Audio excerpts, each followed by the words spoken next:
over there. I support Newt. I'm voting for him. What is most important for you in these elections? Getting Obama out of the White House. Repealing Obamacare. If you look at his record, I disagree that he's more electable because Newt is a Christian conservative. He has the experience that we need in the Oval Office because he has been there with Ronald Reagan, been there with George Bush, and he just knows how to get things done. And bravo. That's one of the reasons we love him. We love Israel. Identify with the message? I do not believe the liberal media, and I think that they have really socked it to Newt since that John King interview on CNN. I don't trust Romney, I'm sorry. I think Romney is selling his soul to the devil because he's got lots of money. And Gingrich is not going to do that. And I hope all the Catholics, all the evangelicals go behind Gingrich and fight for Gingrich so he can win this country back, our country. Not the president country, it's our country. And it's about time we stand firm and fight for our country. I've been trying to sell my house because I can't afford the cost and I can't sell it. I cannot get a job because, you're too old, okay? And I'm willing to do anything to work, but it's hard to find it. And our kids are having a hard time finding work. And we need to push our kids to learn the value of the money. This is what Newt Gingrich wants. He wants us off food stamps. I'm not on food stamps. I couldn't get them because I make $50 too much a year. Okay? And if Newt Gingrich will lose primaries, well, what you're gonna do? I don't know. Romney reminds me of Obama. We don't want another 4 years of Obama. And that scared the living out of me and a lot of people. I'm tired of the elite and the rich people putting us middle people down. Are not that dumb and they're not that stupid. We listen, we hear. Even though we're trying to be swayed one way or another by the media, we can still sort it out. We read, we look, we listen, we hear.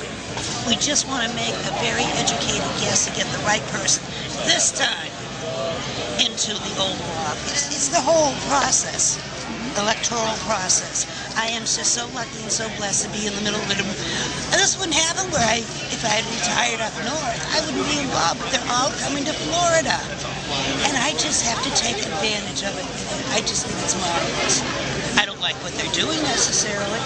I don't like all the candidates, and I want them to play fair and nice. But that's my kindergarten experience. Everybody has to get along. Mitt Romney from my home state of Massachusetts. He thinks he's playing as a Republican, but really, underneath his uniform, he's a Democrat. I am so disappointed in him. Why? Because I want smaller government, he wants bigger government. And the only way he can achieve this is that, well, let's pour more money into it. Hey, I'm a retired school teacher from Washington, D.C. I live on a pension. I count my pennies. If I can't afford it, hey, I'll save for it. If I can't afford it, it's a necessity, like the car is broken down, I need to fix it, I'll put it on the credit card. But no credit card of mine for a whole year or two has ever had any interest paid by me. I didn't ask for anything. He didn't offer anything.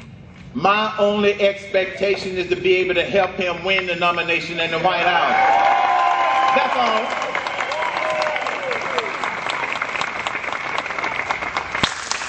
It is difficult for some people to comprehend that not everybody has a political objective or political motive when they want to do something to help save this country. That's my mission. That's my passion. A brand new poll that came out about an hour ago that says we are now tied 35-35. Out of touch with honesty that Mitt Romney is capable of being. And that's why I was so glad that Michael Reagan is back in our lifetime. Re-electing Barack Obama will be a disaster of the first order and will permanently weaken this country. And therefore we have to defeat him. Period. And the question is, who could best defeat him?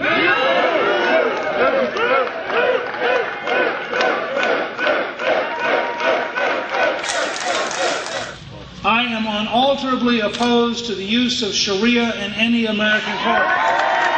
I am comfortable with legal immigrants of every background, including Islam, who want to become American. I have no confusion in my mind about our background, our laws, our civilization. If they wish to join us, that's fine. We are not going to accept Sharia. We are not going to accept the imposition. Instructing the State Department to open an embassy in Jerusalem. There are 3 bills they've been holding at the desk that they can just put right down there. And on the very first day, we have repealed Obamacare, repealed Dodd-Frank, repealed Sarbanes-Oxley, and that's just for openers. Now, I'm also going to use the power of executive order. I already mentioned one to end the war against religion. A second executive order, actually the very first executive order I'm going to sign, will abolish all of the White House czars as it is. Money power can't buy people power. People power depends on conservatism, and we are determined to take back our own country from the very people who denied it.